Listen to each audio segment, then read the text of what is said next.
Firstly, if I may, a word of explanation. The picture that you're about to see in the background as I chat is of Napamerica, or Big Red, the sand dune in the far west of southern Queensland, Australia. A part of the world that's become very special to me and one of my thin spots on Earth. Picture is by Wolfgang John, and I was out there. I was privileged to spend a bit of time with Wolfgang when I was out there, and I couldn't afford the original, but it's a print I've loved ever since. So, Big Red, Napamerica, in the far west of South Queensland. Well, it is Trinity Sunday, and once again on this day, I'm not going to spend time focusing on any set texts. In the context of a liturgy, there would be set texts, but I'm not going to do that this time, as indeed I didn't last week on Pentecost Sunday. There's a myriad of biblical writings in any case from about Genesis 1:26 onwards, which may or may not serve as a basis for exploring the mysteries of Trinity. And none of them are definitive. None of them are the final word on the subject. As every good Jehovah's Witness will tell you, or Muslim or Jew or Unitarian for the matter, many of them secrete themselves away in the pews and pulpits of Anglicanism. Many will remind us not one of these texts will use the word Trinity. And that's fair enough. So perhaps that's lay down misere for this great doctrine of Christianity.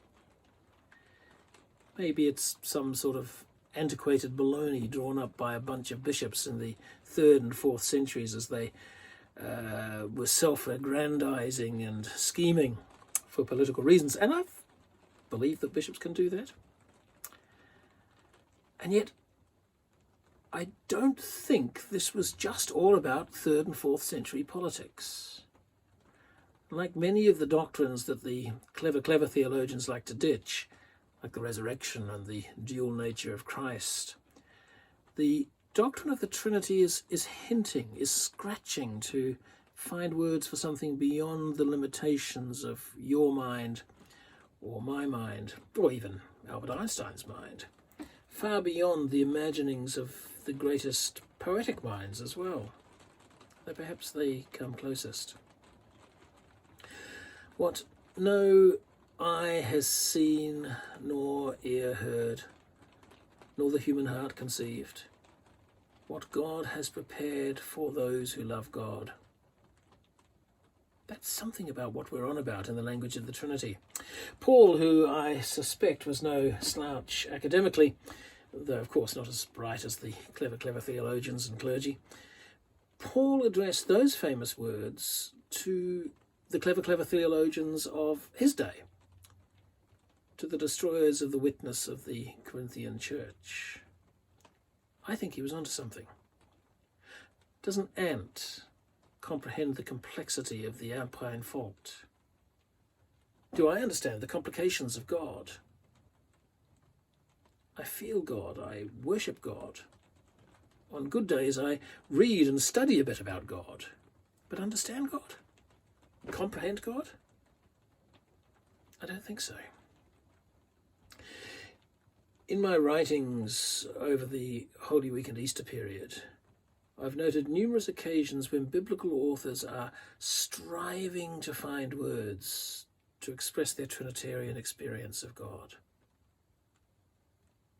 The New Testament set readings on this day are further examples of that. But they're not the final word. And nor is God some kind of here in one form today and another form tomorrow sort of a God. That's a favourite heresy. Paul, at the end of his cranky Corinthian correspondence, strives to find words that express so complex an experience of God, embodied in the person of Jesus, made known in the experience of the Spirit, making the risen Lord known to his followers, carrying the whole weight of the Creator God and making that God known to the Jesus community. Words fail Paul. Words fail us, though he comes up with the formula of Father, Son, Holy Spirit. Matthew, at the end of his gospel telling, records Jesus commissioning his followers to proclaim the gospel and to do so in the triune name. Some scholars are reluctant to believe that these words are those of Jesus.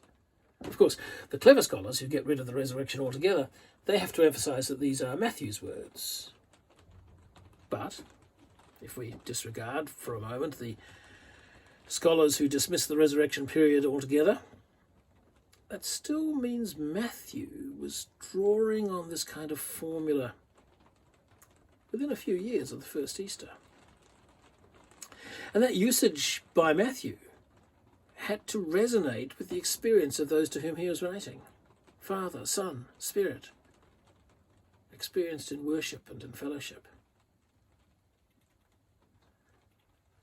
The language of the Trinity is, amongst other things, the language of love.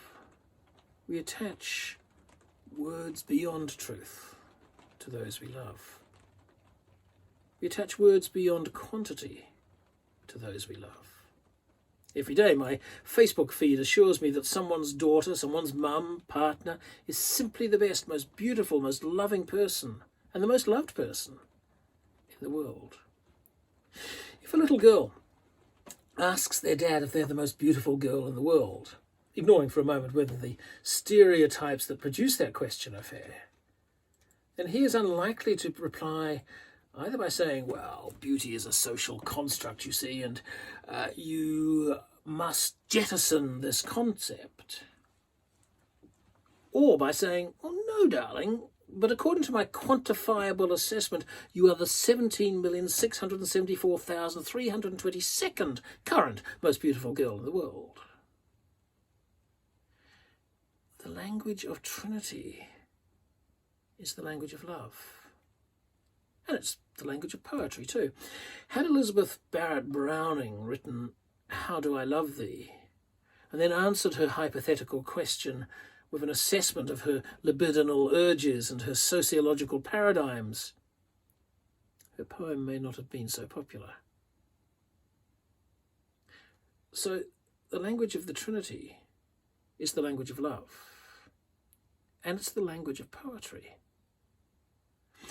For many scientific rationalists of the sort that I'm not, it can never be the language of science. Though the best of scientists may well concur with St. Paul that there is much yet that human eye has not seen, nor ear heard, nor intellect comprehended, and that at the very least there are some matters still beyond our grasp. Philosophers too, they may do the same, though some are not, I guess, humble enough to believe that there exists a realm of possibility that they can't grasp. And Trinitarian Christians like myself should acknowledge that we may be misguided, of course. But if it were so, then our misguidance has inspired us, we would hope, to greater heights of awe. We would pray that our misguidance, if that's where it was, inspired us to greater love, to greater compassion, to greater justice, and to social action. In the end, I have no difficulty really believing that which I cannot grasp, or at least believing that I can believe.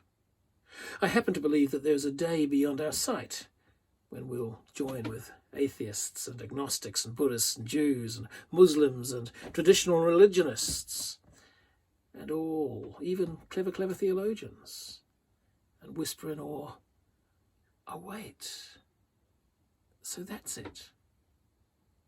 And yet I suspect even then, in the city that needs no lamp, there will be an eternity of knowledge for us all to glean.